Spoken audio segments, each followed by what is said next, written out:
Saviez-vous que Bruno Retailleau a, dans une vie passée, été un peu cascadeur? Alors oui, on a un peu de mal à l'imaginer, c'est vrai.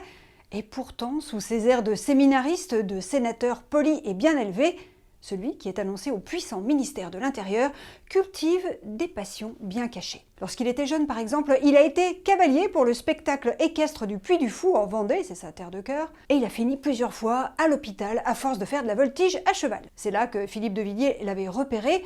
Avant d'en faire son bras droit en politique, ils sont depuis fâchés à mort. Saviez-vous aussi que Bruno Retailleau a déjà organisé un concert de Johnny Hallyday, pas un sosie, c'était en 2006.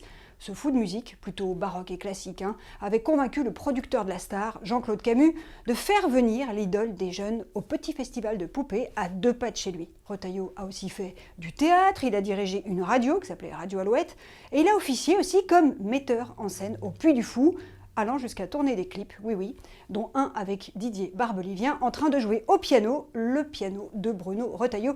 Voilà pour ces petites marottes. Car pour le reste, cet homme de 63 ans est plutôt une tronche, comme on dit, un intello égaré en politique, capable de programmer son réveil en pleine nuit pour lire, et qui emmène sa pile de bouquins et de dossiers jusque sur la plage. C'est un énorme bosseur, et quelqu'un qui a une vraie radicalité idéologique, qui considère que la droite doit affirmer ses idées, occuper le champ culturel comme il dit. C'est un très proche de François Fillon qui, s'il avait gagné la présidentielle de 2017, l'aurait bombardé, pas n'importe où, à Matignon. Bruno Retailleau appartient donc à une droite conservatrice, revendiquée, très ferme sur les questions de sécurité, d'immigration, de société.